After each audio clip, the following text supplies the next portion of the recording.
Welcome to Defence Connect's The Progress Report, the show spotlighting the women shaping Australia's defence and national security.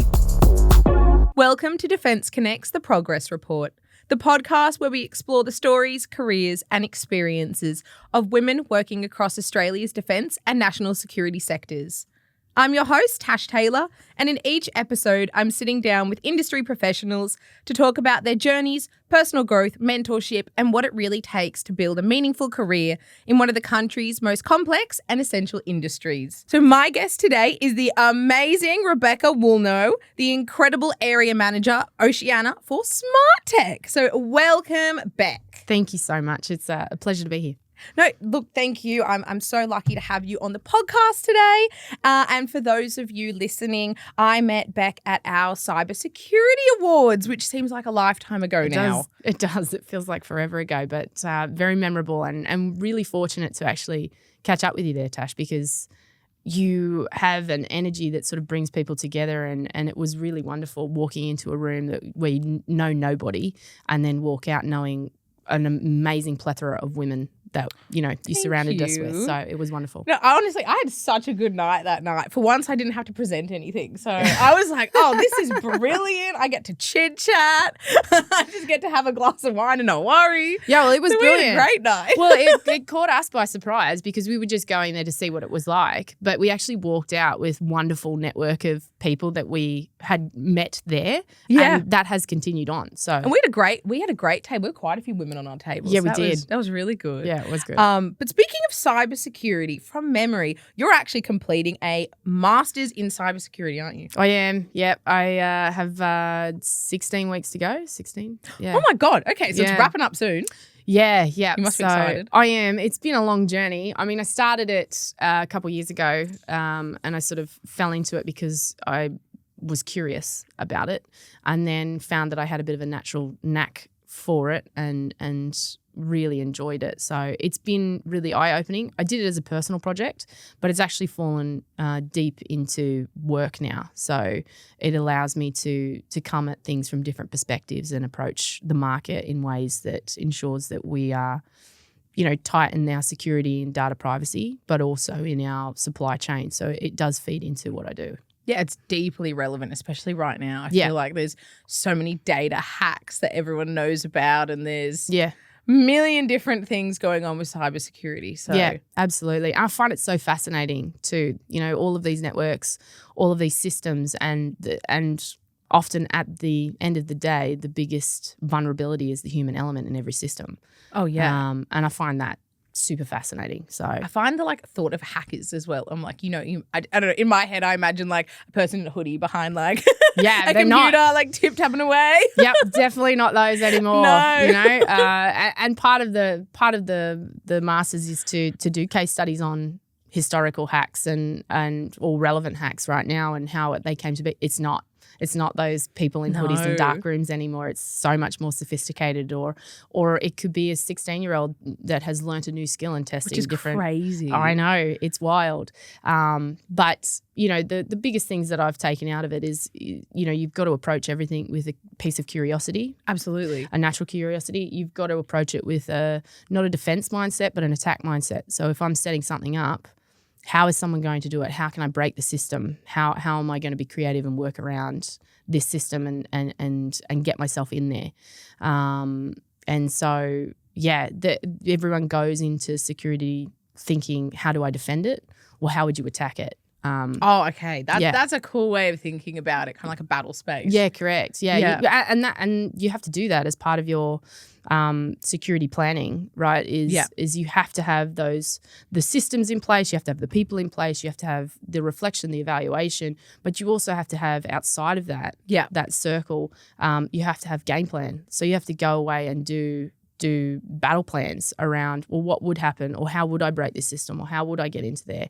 And then you need to have a recovery plan as well. So it's a holistic approach to security in every sense of the word, whether you're in software or you're in hardware or you're in defense trying to firm up networks or systems. It is a cyclic process and that you are constantly evaluating, reevaluating, refining and working on. So, and no one knows the true value of cybersecurity until you've been hacked. And that's really hard for people because it's hard to get your organization or people to invest in the type of security you need or the personnel you need because they don't see the ROI on that unless they've been attacked and see the cost that it does actually have. So it's an interesting space at the moment. It moves a lot faster than what we study in university. What I've learnt a year ago is probably irrelevant and has been evolved now already. It's constantly evolving and it's hard to keep up, and that's the challenge that they have is minimal investment and a rapid pace industry, essentially. It must just be, like you said, it's one of those industries that is ever changing, and always. You're always going to have to educate yourself on the next thing that's happening. And it also makes me feel like I really need to be better at my passwords and, Look, and my own security. At the end of the day, every system is hackable. You just need to make it so that it's too time consuming or too costly to outweigh the benefits, right? Yeah. So yes, password hygiene is very important. Everybody has their special word with their capital letter and their number exclamation mark. and their exclamation mark, 100%. So if you're doing that, switch it up a little. Yeah. My partner was saying the same thing because I think in the past 6 months, 4 times now I've had to cancel my bank cards. Oh, no. I know. And I'm like, oh, my God. Why does it keep happening? But look, I wanted to ask you, because you actually have a really interesting background. So you didn't initially jump into cybersecurity. So going from classrooms to command centers, can you share a little bit about your career journey and how you actually got to where you are today? Yeah, of course. So I came from a country town, and the choices at that time, were often for females like me, a teacher or a nurse. And I went into teaching and loved it. I think you're born a teacher, you're not made a teacher. Yep. And I was teaching from a young age anyway. So I, landed my dream job straight out of uni, which was wonderful in Newcastle. Oh, fantastic. But I was really lucky. But had to move around due to my husband's work and got to experience and grow as a teacher. I think that's really important in any career, parallel jumps, so that you can change perspectives, you can change skill sets or evolve those skill sets. So I went from a small, high socioeconomic Catholic school on the beach to a large, over 600 students, low socioeconomic, 85% ESL school. And it was wonderful learning experience. You learn how to be adaptable and flexible and agile, and what works today doesn't work tomorrow. And I always sort of gravitated towards sport because that's what I was passionate about. Tech, not because I love tech, but because I was competitive and I never wanted the tech to win. So I love that. I was the tech person before they had tech people. I was the person that was coming and going, have you turned it on and then back on? Or have you turned it off and then back on again? Oh, I'm so guilty of that. Our tech guy at work, I come to him every few weeks. Being like, my laptop is broken. Have you tried turning it off and on? Yeah. No. When was the last time you turned it off? Yeah. And then it fixes it every time. Surprisingly, I know. And I naturally sort of had that career path sort of led me into students with functional adjustment needs, students that were neurodivergent or had physical support needs, and I learnt very quickly how to accommodate and support students without them needing to ask or seek for that accommodation through tech and physicality. So I was a teacher and we travelled for a while. So I took a year break and my husband and I went for a backpacking trip around the world. And when we came back... That's amazing. What was your favourite place? Oh, no, I don't have one. You don't have one? No. So when you travel, your list gets longer of places you want to go to. I loved different continents for different reasons. Yep. So South America was true backpacking. You could go weeks without hearing a single English word. What an experience it was be. awesome. The amount of stories I could tell you about it, you could take all day. North America was super fun. Then Europe, the history there was phenomenal. Recent history and, dating back years and years and years. And then Africa was just... Oh, did you go on sort of safaris? Yeah. Oh my God. That's swam with great whites. Yeah, that was... Really, that's on my bucket list for sure. Yeah, it's unbelievable. Definitely do it. There's no greater education than travel. That's so cool. It's wonderful. And it really does test who you are and bring your characteristics to the forefront. So it's so interesting as well because I did a mini Euro trip for like 3-4 weeks last year. Never been to Europe before. And it's just awesome to like meet people of so many different cultures and how different people are country to country. Yep. Very, very cool. Yeah, absolutely. And the assimilation or learning about their history or why they approach things the way they do is absolutely phenomenal because you may not have the same values or the same perspectives on things, but it comes from different places and what's made them who they are. So, it's I could not highly recommend it enough. Is if you can get out and travel and get amongst it. So, so we traveled for 10 months straight. Amazing. And then came back and had kids. Lovely. How many kids do you have now? 2. Oh, beautiful. Yep, got 2. And then, sort of gravitated back towards teaching and I was at my final school, which was Sheldon College up in Queensland. Yep. And that's where I really started to hone in on, digital inclusivity. How do we support all students with tech? And Smart came and saw what we were doing and then said, we love this. Do you want to try and do this on a grander scale? And I wanted to make more of an impact than just in my classroom and in my school. Yep. So that was an opportunity I'd been really waiting for. And then, so I grew from there. I took over the education, then I, did channel management, and then I took over the Fed Gov, higher ed space, and then moved into the defence area, which sort of coincided with me doing my cybersecurity. So it's all sort of all worked out really, really well. Yeah. Interesting way to get there, but who knows where I'm going to next. Yeah, well, exactly. Maybe outer space. Who knows? I like it. So you did touch on this. Can you tell us a little bit about the research you led with Melbourne University on neurodivergence and digital inclusion and how that's shaping broader policies and product design? Because that's really interesting. Yeah, it is. It's also really impactful and personal. I've been really proud of some of the initiatives that we've done. Aged care is one in particular, but this one seemed to really impact people on a personal level, which is what I'm most proud of. Yeah. The research came from a coffee from a friend. I call them parallel coffees. I don't know. Oh, yeah. Okay. So, I like it. Yeah. So it's that curiosity thing, right? Yeah. I resonate with people. Love to go for coffee. Don't know if we could do anything together, but maybe someday down the track we might be able to find ways that we can work together, right?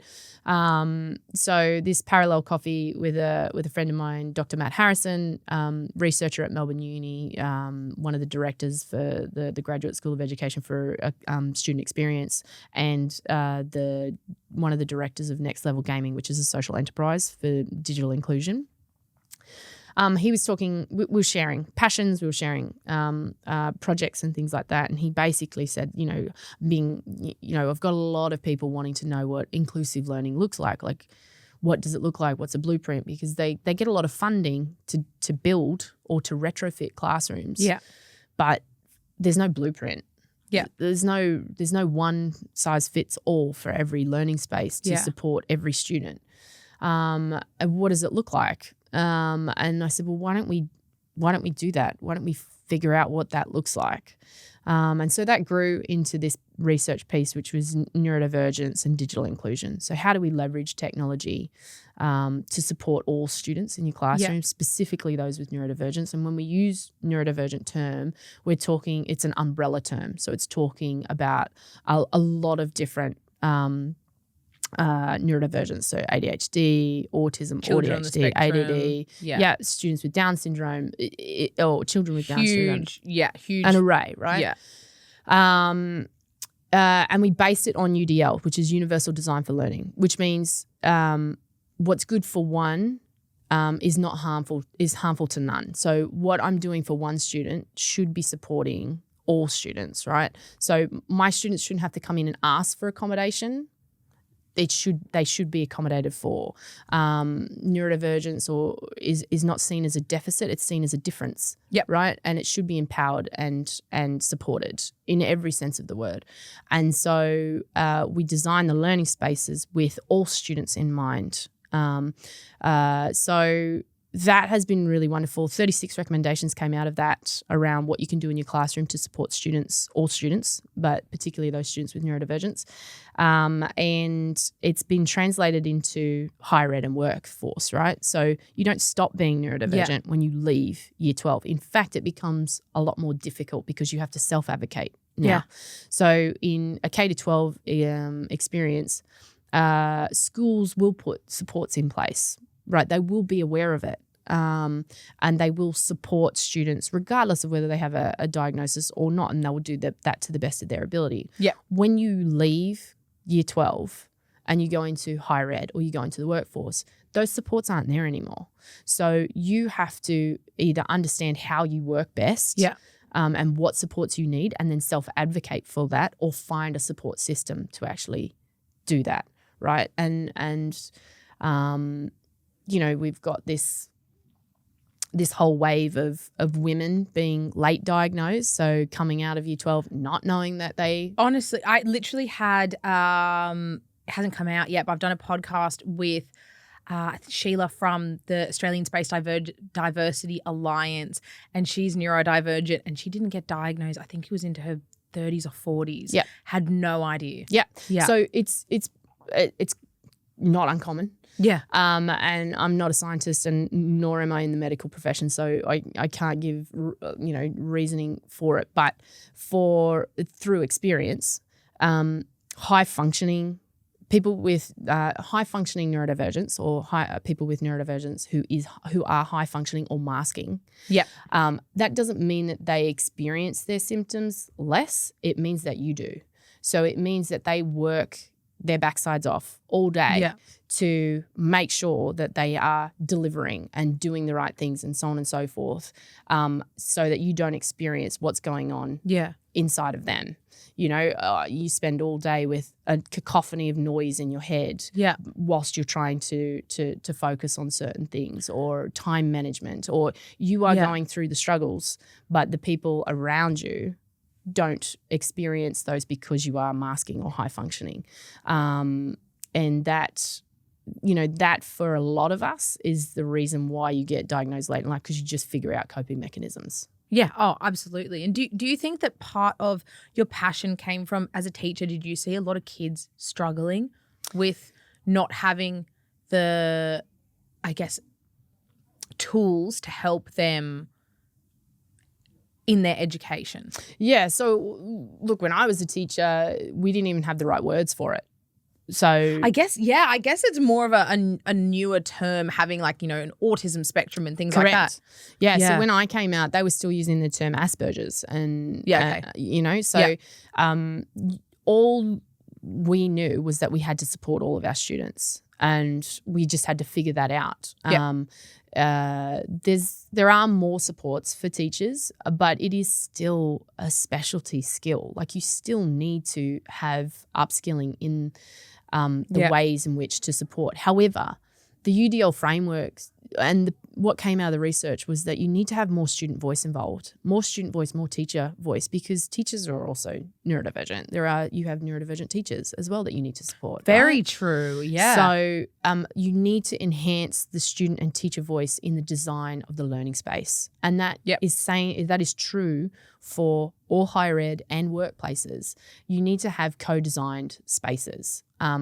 Because someone who is neurotypical cannot advocate for someone who is neurodivergent because you don't know what they need.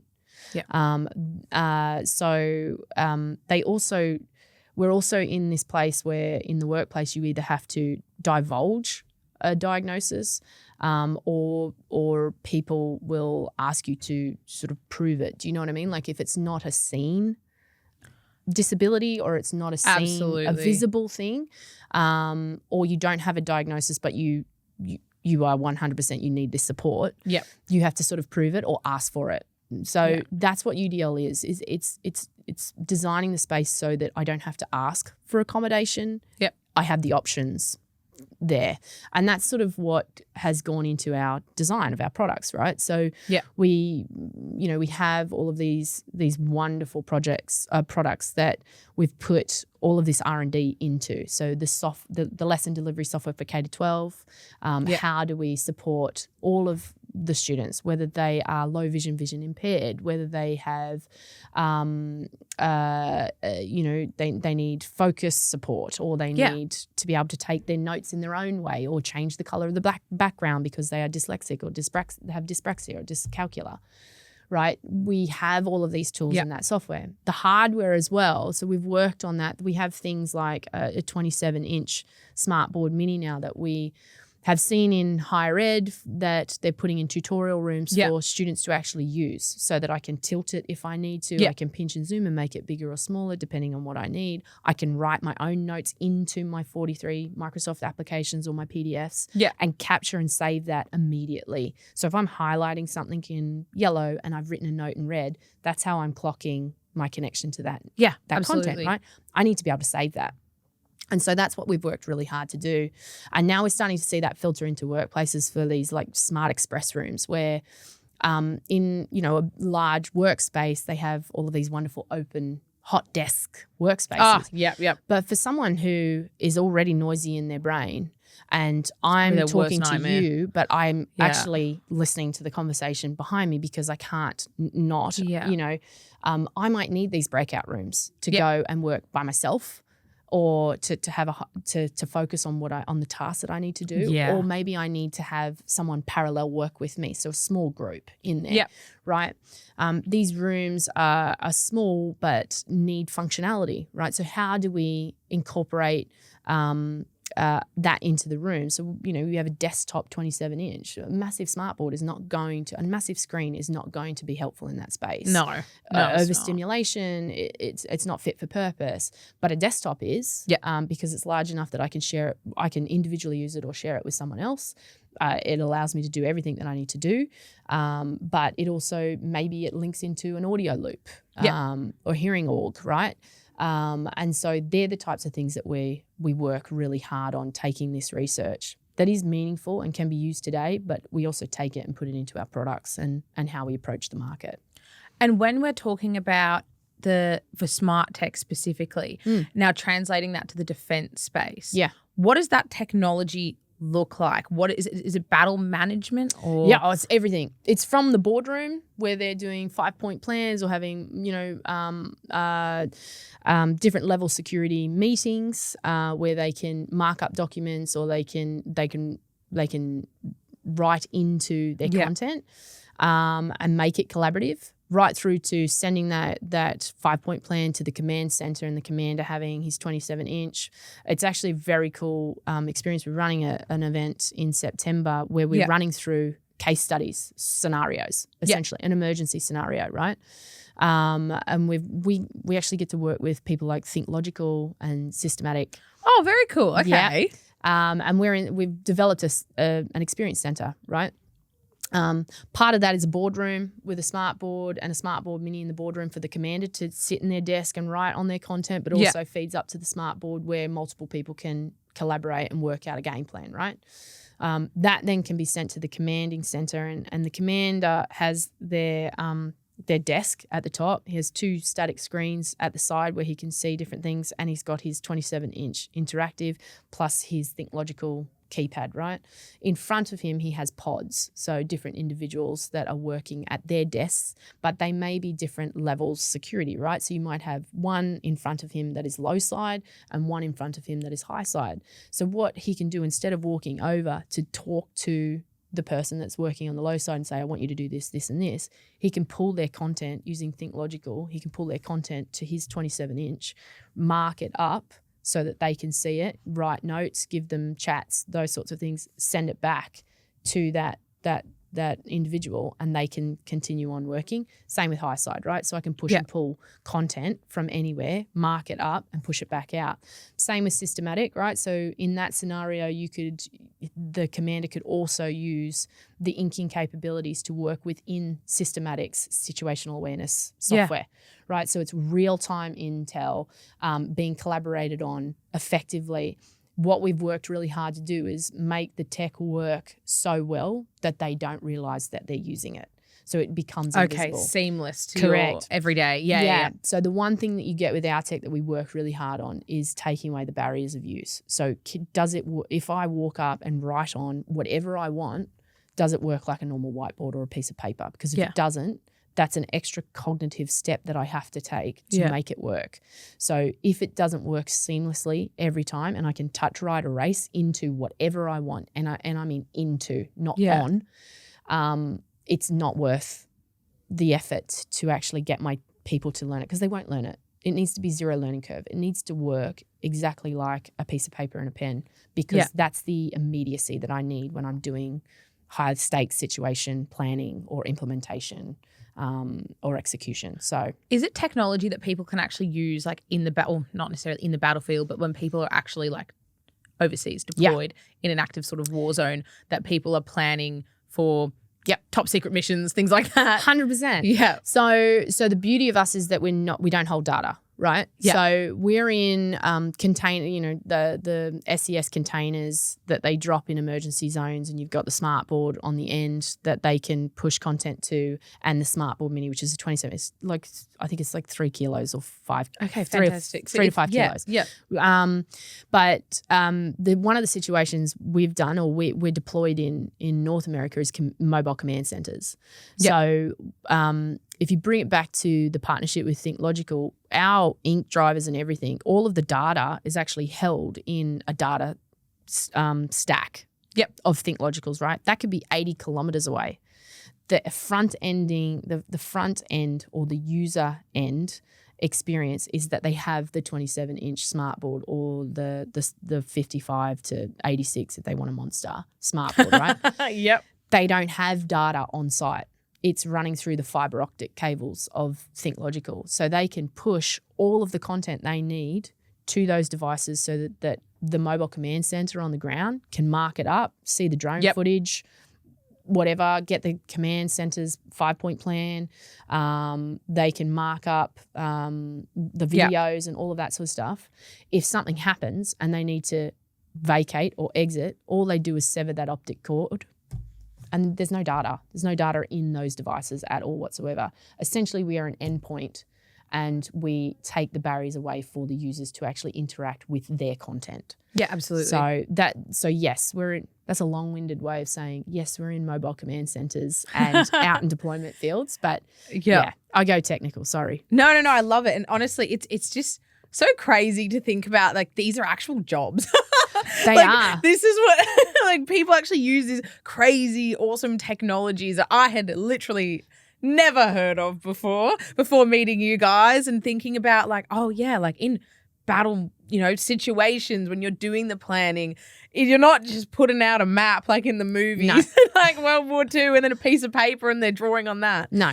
It's deeply more technical than that. And it's about feedback too, right? Because I need to know different perspectives. So my commander, who's in the command center, well away from where I am in the mobile command center, he needs to be able to give, or he or she needs to be able to give me feedback, because they're getting different pieces of information than I'm getting on the ground. And also they need my feedback immediately from the ground to be able to make those decisions and plans moving forward. And that's what we allow, right? Is that two-way feedback channel without them having to figure out how to use it, essentially. So it's like a piece of paper and a pen, but it's with your content.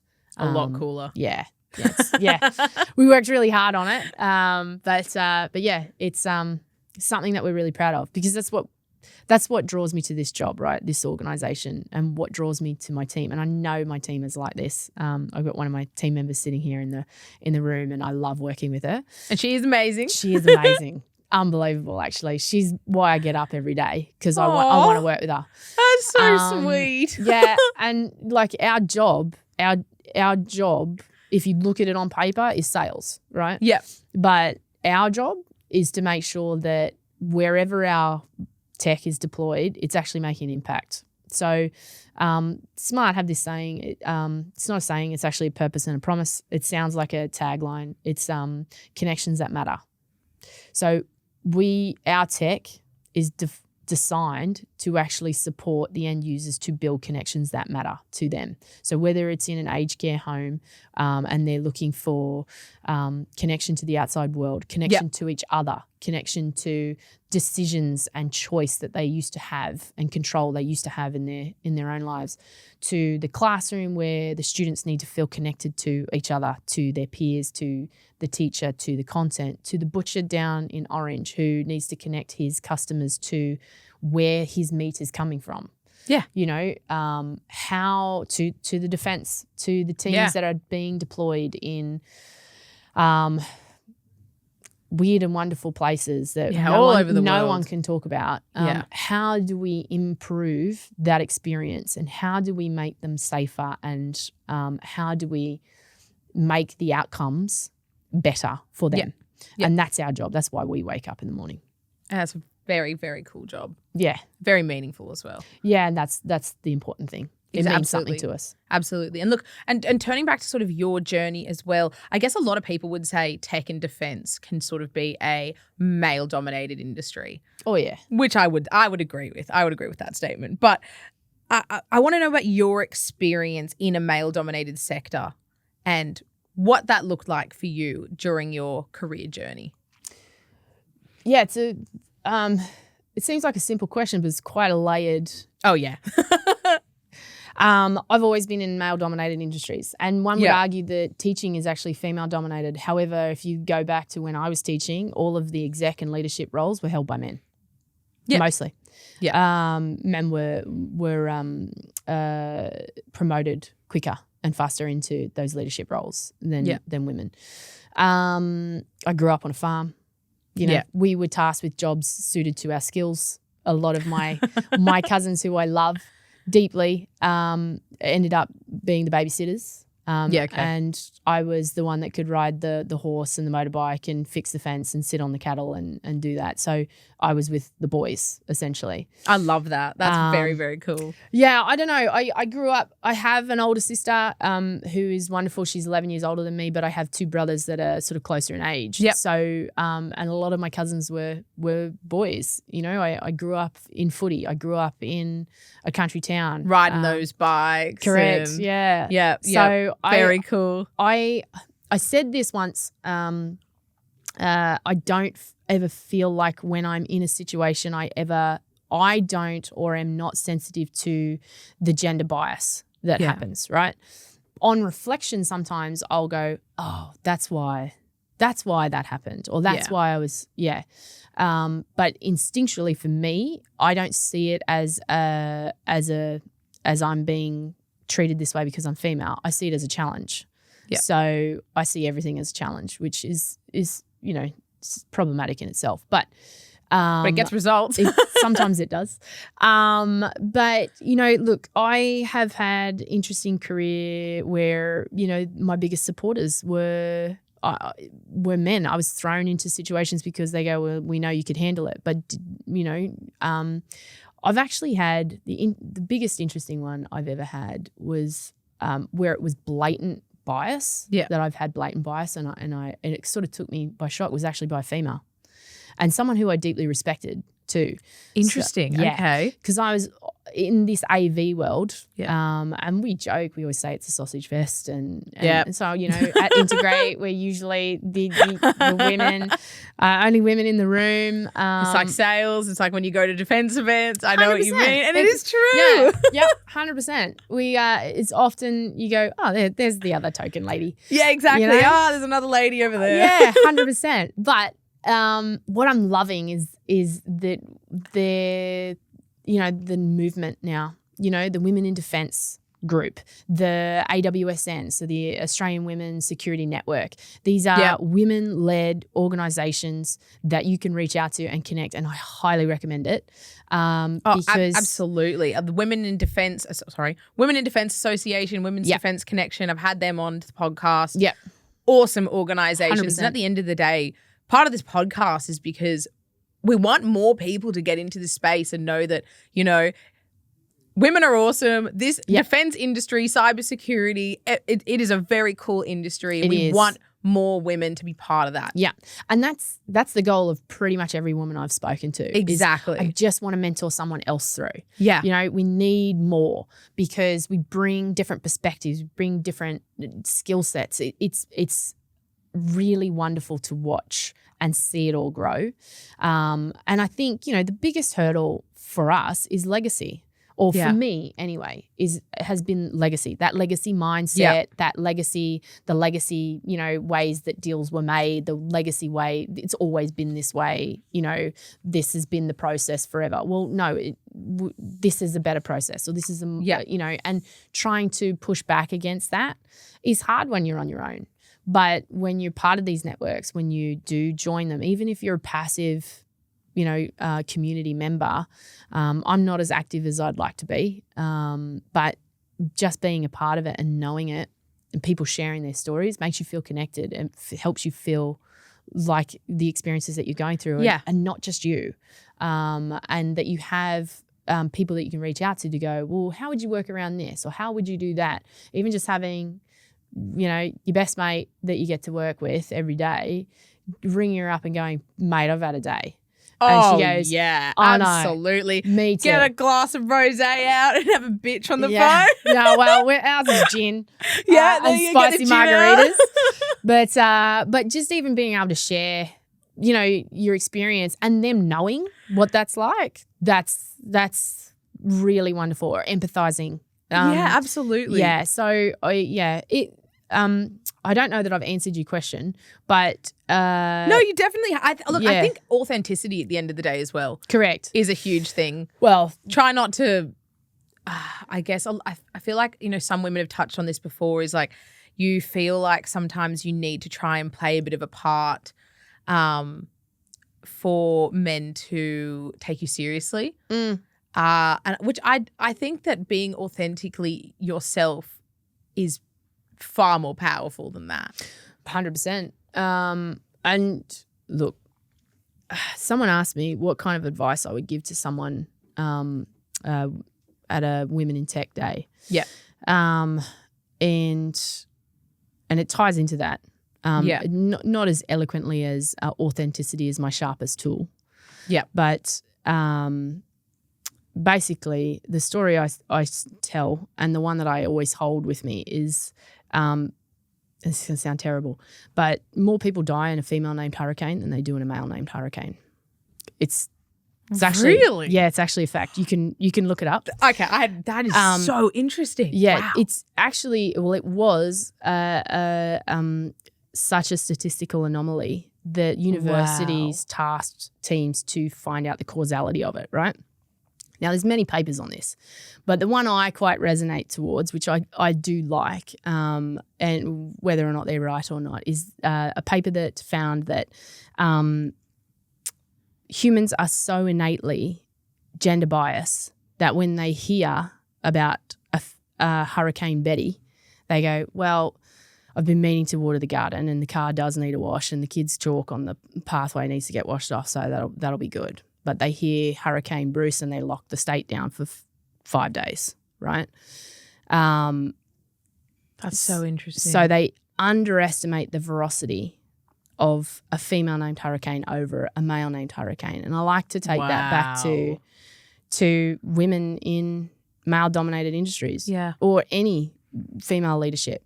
People are going to judge you no matter what you do, no matter what you say, no matter the decisions you make or don't make.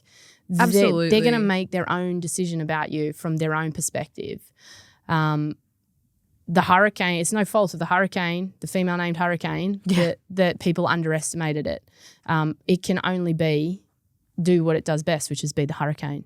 So at the end of the day, lead the way that you need to lead, that is authentically you, because at the end of the day, you can only do what you can do, which is hopefully be the hurricane.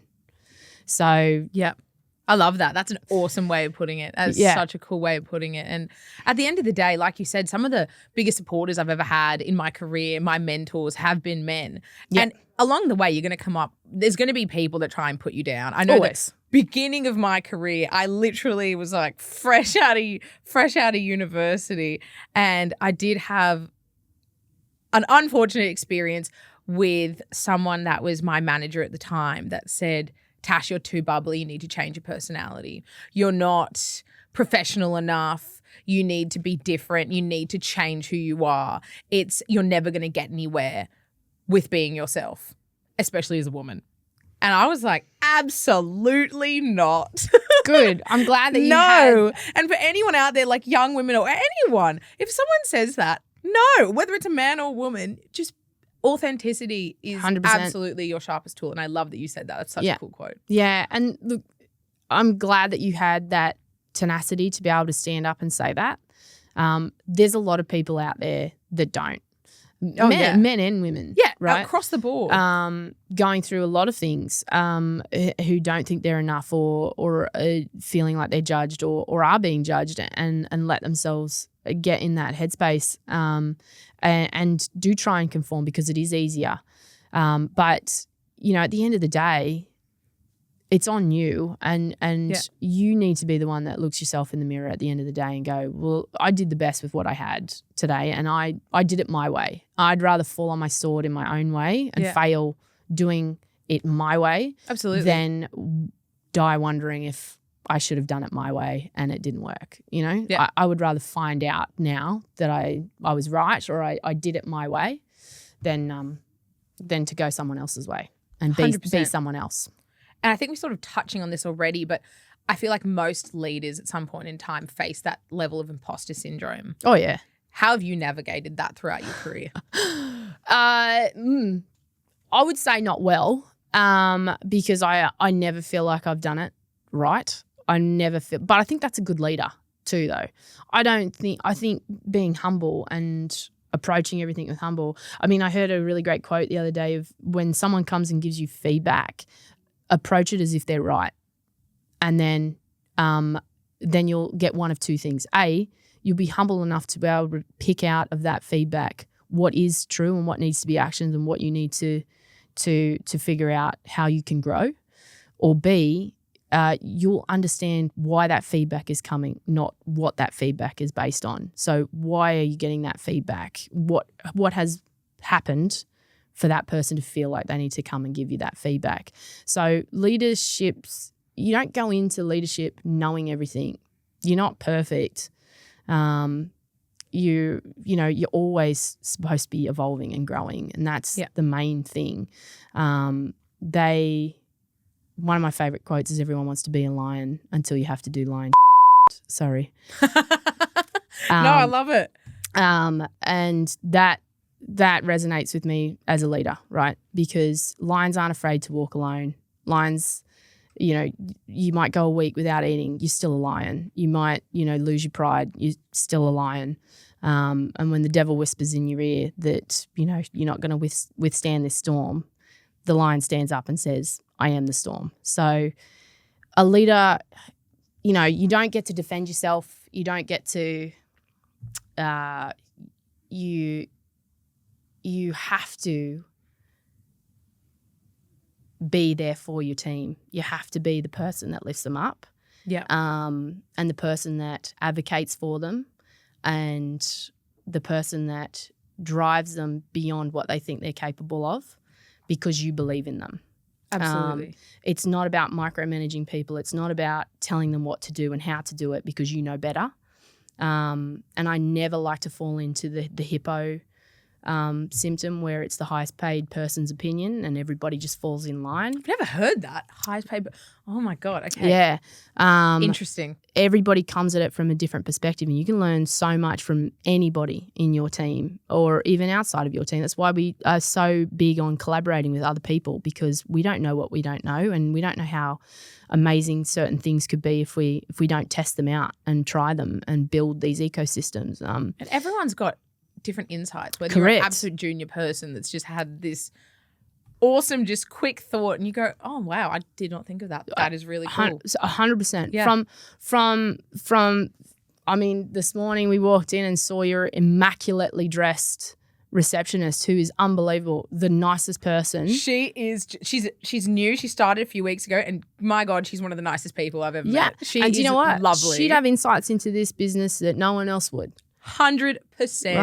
Right 100%. through to your CEO and your execs. You know, everybody, there is gold in everybody's perspective and it's up to a leader to try and filter through that and find that and bring that out in everybody. Absolutely. So, you know, imposter syndrome is real and it is in everybody. What I've learned is that everybody has it. Yeah. You know, even I would definitely agree with that. Everybody has it. And you've just got to just keep going through it and be your authentic self and be accountable. That's big, right? Like, I don't know everything. I might not be the smartest person in the room. I might not be the most driven person in the room, but I tell you what, I'll figure it out. I have more grit than anybody that will be in that room. I will outgrit you 7 days a week and twice on Sunday. If I don't know how to do it, I'll figure it out. You know, if it's not working, I'll figure out another way to work it. So, and I think that's what leaders do, right? Is they inspire or they lead from the front when it's hard. Absolutely. And then they let their people shine when they need to. So yeah. No, I really love your insights there. I think they're awesome. I feel like I rambled. No, I love it. Look, I do actually have a quick question for you. This is one I just sort of thought of the other day. And it was, do you think that working in the defence tech space has changed the way you move through the world in terms of awareness and how you assess risks every day? Because that's something I was like, oh my God, if I worked in this space and knew everything that like you guys know, I feel like I'd be out in the street when I'm public transport, like everything going through my mind. Yeah. Is that sort of? Well, let's be really clear. I don't have the type of insight that some people do. Some people do, yeah. I met someone the other day who their title had information warfare in it and I went, I want your job. Yeah, that's the job cool. I want. But then I thought about it and thought, do I want their job? Because then I would know like a lot of things that would probably scare me all day, every day. Yeah. No, I like to know enough to know how to try and keep myself safe. Yeah. But not enough to be terrified all day, every day. But yes. Absolutely. I would agree with that. I think information is power at the end of the day and I don't want 100%. That level of power. I don't know. I'd be dangerous, I reckon. I reckon. I'd be I would be really interested to see what kind of lion I would turn into, right? Yeah, exactly. But it does because it plays into how I protect my kids, how I protect myself, from online, there's so many topics these days about like protecting your kids from online predators and cyber safety in that way and like restricting your social kids. media. It's not even a predator, absolutely. Right? Social media, huge. Text messaging, they're constantly available. They are constantly connected. How do you protect them from that? Because, if you had a bad day at school or you had a falling out with a mate at school, it would stop when you went home back in the day. Exactly. Because they didn't have a phone. Because they didn't have a laptop.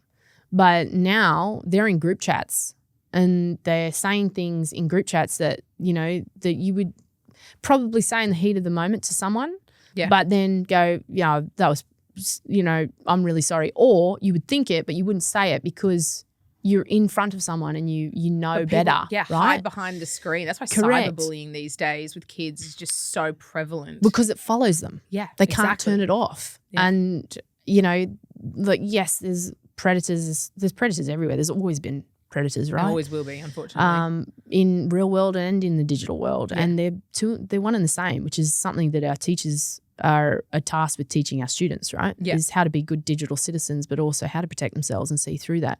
I mean, even the other day, there's an incredible Instagram account. Her name is Mel something. She is not real. She has... Was it AI? Yep. No. Yes. Really? Mel Zeal. Look it up. I actually spent half an hour looking at her profile, and people are interacting with her posts like she's real. No way. Yep. And what is she like a fake Instagram influencer? Or Correct. Like, Yep. no way. Yeah. That's crazy. It even says in her bio, AI influencer. Yeah. It's... I would be so interested to know that who is behind that screen creating that. She's responding to every single comment. That's so weird. Yeah. And, you know, it's just inspirational quotes and lovely photos of her. She's young, she's blonde, and she's, you know, blue eyes, and But she's not real. not real. Not real at all. And people are like, you go girl, and you look great. And Some people don't even realize. I know. And that's the thing, right? That's Wow. the thing that I try and instill in my kids that I teach, and my own children and my nieces and nephews. Question everything. Question everything you see, everything you learn, everything that you watch on YouTube, because that's what they watch these days. They don't watch Netflix. They don't watch Oh yeah, they TVs. are glued They to their watch iPads. It's They're YouTube, watching YouTube. and it's YouTube Shorts, and it's short spouts Yeah. of knowledge, right? That they don't question.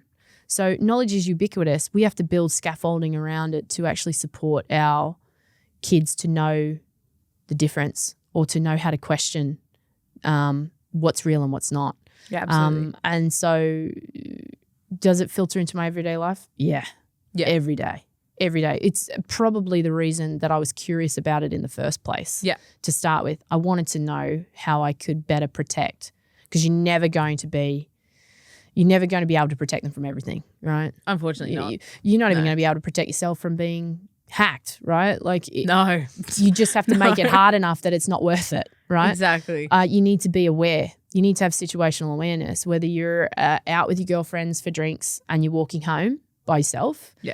or you are online and you are being bombarded with health and wellness videos because of the coding in your Instagram, the algorithm. Just shooting it out to Yeah, you. and it's making Yep. you feel rubbish about yourself. So Yeah. you need to recognize the danger zones and the warning signs in everything. And Absolutely. that's probably why I ended up there in cybersecurity, because I wanted to know. It's so interesting. It It's is. so interesting. Yeah. Very cool. Very Yeah. cool area. Look, before we end the show, we do a little segment at the end called Words on the Board. And can you just leave us with a short insight or piece of advice that you would leave with our listeners? And we're going to pop it on the board.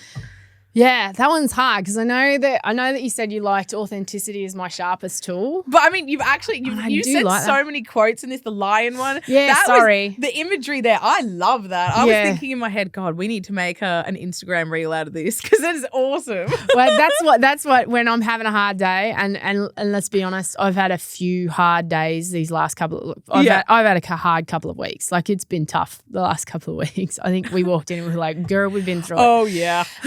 That's I actually remind myself of that, or I tell myself that, and the hurricane story.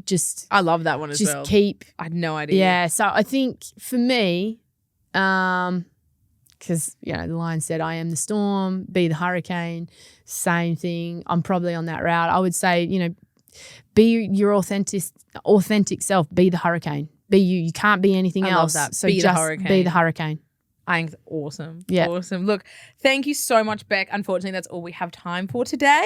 Thanks for having me. But you've had some really awesome, amazing insights. I've learned so much, especially about the hurricane. Now, that is a fact I had no idea about. Well, look, you could Google it. I think it's really interesting. Cool. Yeah, so interesting. And look, we'll be back in 2 weeks' time with another episode of The Progress Report, hearing from incredible voices, amazing stories, and just awesome women from the industry. Thanks, guys.